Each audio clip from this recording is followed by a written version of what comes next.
प्यारे बच्चों नमस्कार। कैसे हैं आप सभी? उम्मीद करता हूं आप सभी स्वस्थ होंगे। तो प्यारे बच्चों, आज मैं आपको एक बड़ी अजीब चीज बताने वाला हूं। सबसे पहले मुझे आप ये बताइए, यदि मैं ये लिखता हूं, क्या लिखता हूं? My girlfriend is beautiful. अब इससे पहले आपको पढ़ाऊंगा, तो पढ़ाने से पहले आपसे कुछ पूछूंगा और पूछने से पहले आपको जवाब देना होगा कि ये सारा जो वर्ड्स देख रहे हैं, ये सारे जो देख रहे हैं वर्ड्स, आप इनको क्या कहते हैं? अंग्रेजी में आप इनको क्या कहते हैं? मुझे बताइए। यस, बिल्कुल सही जवाब है आपका। आप इनको कहते हैं हेल्पिंग वर्ब। आप इनको क्या कहते हैं? हेल्पिंग वर्ब, या कभी कभी हम इसको क्या कह देते हैं? Auxiliary verbs. तो प्यारे बच्चों, यदि आप हेल्पिंग वर्ब कह रहे हैं, यदि आप ऑक्सिलरी वर्ब कह रहे हैं, तो दोनों ही तरीके से गलत है। ये दोनों ही तरीके से क्या है? गलत है। तो सर आप पगला गए हैं क्या? अरे भाई ये हेल्पिंग वर्ब ही तो है। अरे भाई हम कह रहे हैं ये नहीं है, आप कह रहे हैं। तो यदि आप देखना चाहते हैं कि हम कह रहे हैं नहीं है, क्यों नहीं है, तो वीडियो को अंत तक देखिए और हर एक चीज को समझ लीजिए। और प्यारे बच्चों, हम पहले ही बता दे रहे हैं कि जो चीज हम पढ़ाएंगे it will work through out of your life. ये कॉम्पिटिटिव एग्जाम्स में भी आपके काम आने वाली हैं। चीजों को बारीक तरीके से देखिए। जैसे मैं मैथमेटिक्स पढ़ाता हूं, तो एक बच्ची को पढ़ाता हूं, तो वो कहती है कि सर आप बारीक मैथमेटिक्स पढ़ाते हो। तो बिल्कुल बारीक मैथमेटिक्स तो पढ़ाते हैं, ये बारीक इंग्लिश आज आपको सिखा रहे हैं, आप सीखिए इसको अच्छे से, ठीक है ना?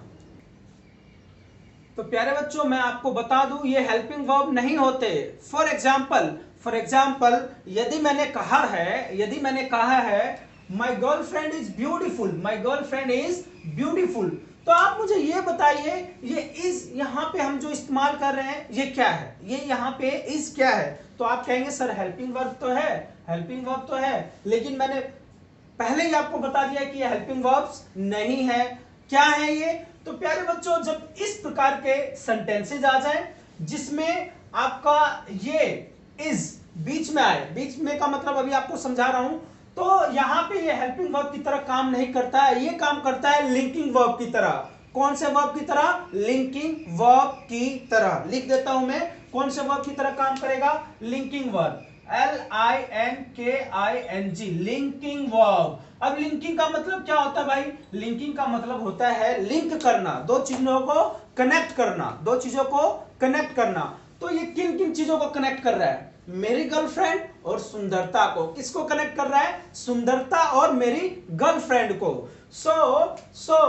तो माई गर्लफ्रेंड इज ब्यूटीफुल। तो आप ये देखिए, जो गर्लफ्रेंड है, माई गर्लफ्रेंड, अब कौन होगा?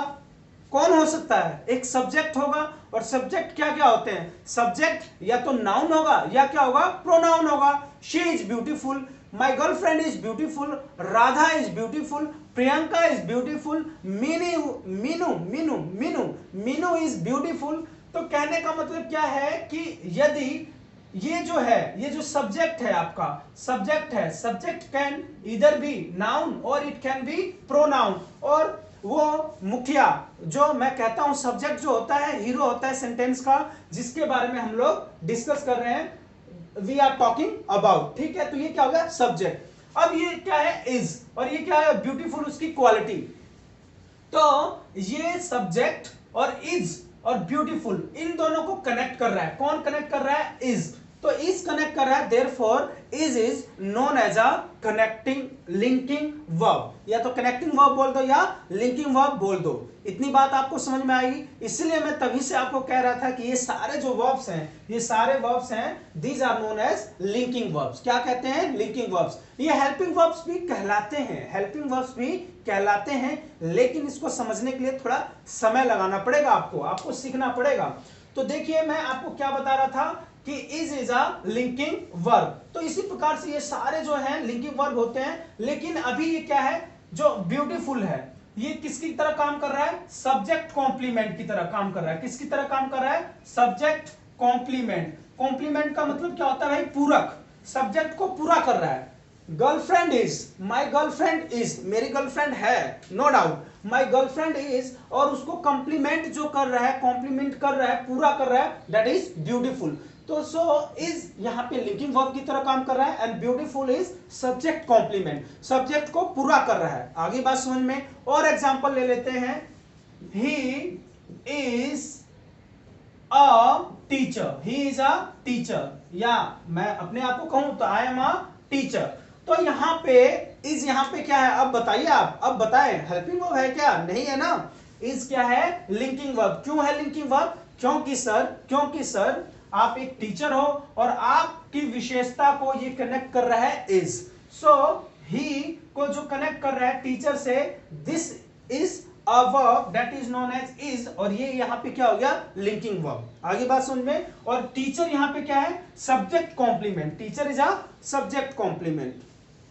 तो इसी तरह ऑब्जेक्ट कॉम्प्लीमेंट भी होता है। ऑब्जेक्ट कॉम्प्लीमेंट कैसे होता है वो आपको बाद में बताएंगे, पहले आप ये समझिए, इतनी बात समझ में आ गई। ही इज वाइज, चाहे इस की जगह आप क्या लिख देंगे? वॉज। तो फिर से ये वॉज किसकी तरह काम कर रहा है? यहाँ आपका लिंकिंग वर्ब की तरह काम कर रहा है। They are innocent, they are innocent. तो यहाँ पे आर है, जो are is again working as a linking verb, और ये इनोसेंट और दे को जो कनेक्ट कर रहा है आर है, और innocent is a subject complement. Subject complement की जो सब्जेक्ट को पूरा कर दे आप उसको क्या कहेंगे? Subject complement. अब इतनी बात समझ में आ गई। इसके बाद ये जो यहां पे आता है ब्यूटीफुल, तो कहने का मतलब सब्जेक्ट कॉम्प्लीमेंट क्या क्या हो सकते हैं? सब्जेक्ट कॉम्प्लीमेंट क्या क्या हो सकते हैं आप बताइए। सब्जेक्ट कॉम्प्लीमेंट में क्या क्या आ सकते हैं? सब्जेक्ट कॉम्प्लीमेंट में आपके नाउन भी आ सकते हैं, प्रोनाउन भी आ सकते हैं, एंड एडजेक्टिव्स भी आ सकते हैं। Noun, pronoun and adjectives, these are known as subject complement. तो प्यारे बच्चों, मुझे उम्मीद है कि आपको इतनी बात तो समझ में आ गया होगा कि ये सारे क्या कहलाते हैं? Linking verb. और भी एग्जांपल ले लीजिए, जैसे कि हैज मैंने बोल दिया, तो मैंने बोल दिया he has a car, he has a car. तो यहाँ पे again has is using as a subject complement. Has हम किसकी तरह काम कर रहे हैं? लिंकिंग वर्ब की तरह काम कर रहे हैं, और कार एक क्या हो गया? Subject complement. बिकम, अब बिकम का अगर मैं इस्तेमाल करूं तो मैं बोलूं Yogi became CM of UP, Yogi became CM of UP. तो यहां पे became क्या आ रहा है? became कोई हेल्पिंग वर्ब है? नहीं है ना। योगी साहब को कनेक्ट कर रहा है सीएम की पोस्ट से। योगी साहब को किससे कनेक्ट कर रहा है? सीएम की पोस्ट से। और ये बिकेम तो क्या हो जाएगा? Helping verb. बिकेम क्या हो जाएगा? Helping verb. तो प्यारे बच्चों, मुझे उम्मीद है आपको इतना कंसेप्ट समझ में आ गया होगा।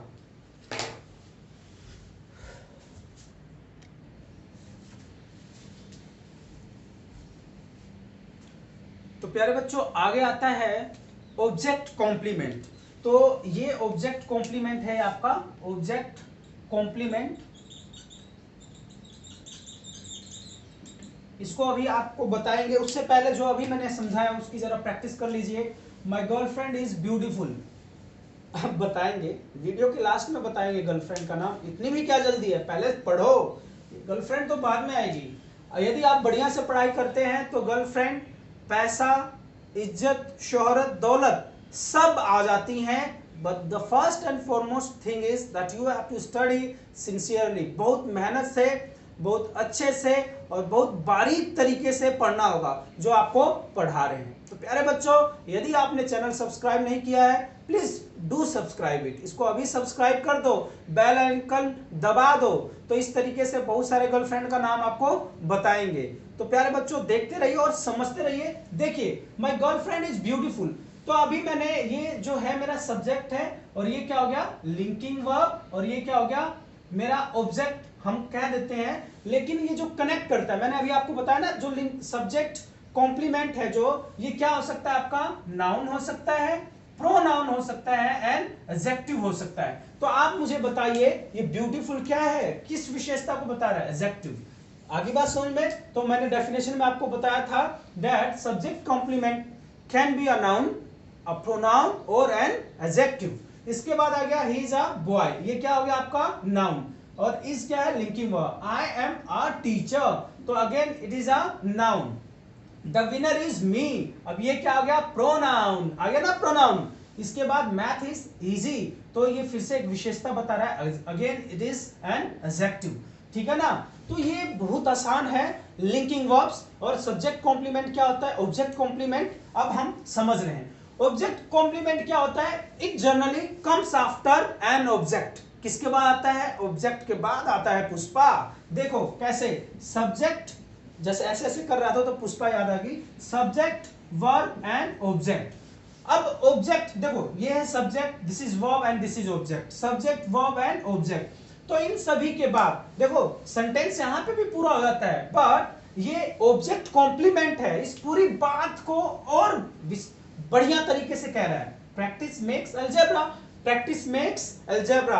आप जितना ज्यादा प्रैक्टिस करेंगे यू विल लर्न अलजेब्रा। लेकिन इजी लगा दिया और बढ़िया हो गया, कनेक्ट ऑब्जेक्ट कॉम्प्लीमेंट हो गया, उसको पूरा कर दिया उसने। तो प्रैक्टिस मेक्स अलजेब्रा इजी। ही कॉल्ड मी, उसने मुझे बुलाया, उसने मुझे बुलाया। लेकिन उसके पीछे अगर ये धांसू टीचर आ गया, ही कॉल्ड मी या धांसू, अब धांसू का मतलब क्या होता है, गुड लिख लो यार, ग्रेट लिख लो। He called me a great teacher, तो ये आपका ऑब्जेक्ट हो गया, this is an object, me is an subject हो गया, वर्ब हो गया, ऑब्जेक्ट हो गया, और गुड टीचर आ गया, दिस इज ऑब्जेक्ट कॉम्प्लीमेंट। और ऑब्जेक्ट कॉम्प्लीमेंट जनरली आपका क्या होता है, एडजेक्टिव होता है या नाउन होता है। आगे बात समझ में। इसके बाद आ गया शी मेक्स मी सैड, ये फिर से आपका क्या हो गया, एडजेक्टिव हो गया, और ये क्या हो गया आपका ऑब्जेक्ट कॉम्प्लीमेंट। आगे बात समझ में आ गई।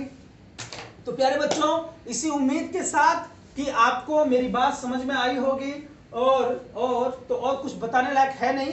यदि बताने लायक कोई चीज छूटती है तो do right in the comment box, और अच्छे से सीखिए। देखिए इंग्लिश है ये, जो चीज आपको बताई जाती है मौके पे, तो इसका मतलब ये नहीं है कि that is truth, that is the universal truth English language में। फॉर एग्जांपल बचपन में पढ़ाया जाता था कि भाई ए एन जो आर्टिकल्स होते हैं, ए और ए एन कहाँ पे लगाया जाता था, तो जनरली टीचर्स बता देते हैं। मैं ये नहीं कह रहा हूँ टीचर्स को नहीं आता है, सब कुछ आता है, लेकिन छोटे बच्चों को तो यही बताता है 2 और 3 क्लास में कि भाई जहां पे भी वॉवल्स देखें आपको ए ई आई ओ यू, वहां पे आपको क्या चिपकाना है, ए एन। लेकिन जैसे जैसे बड़े होते हैं तो सिस्टम चेंज हो जाता है, रूल्स चेंज हो जाते हैं, हमारी मेंटल बौद्धिक क्षमता विकास वो चेंज हो जाता है, तो सब कुछ चेंज हो जाता है। तो कहने का मतलब हर एक चीज बारीक तरीके से पढ़ना है, बारीक तरीके से समझना है, then only you can crack any competitive examination. तभी आप किसी भी कॉम्पिटिटिव एग्जाम को तोड़ सकते हैं। यदि आप समझे कि आप सिंपल आपने पढ़ लिया और जो रूल लिख लिया, रट लिया, और उस तरीके से आप फिल इन द ब्लैंक्स भरेंगे, करेक्शंस करेंगे, ओमिशन करेंगे, तो आपका सही होगा।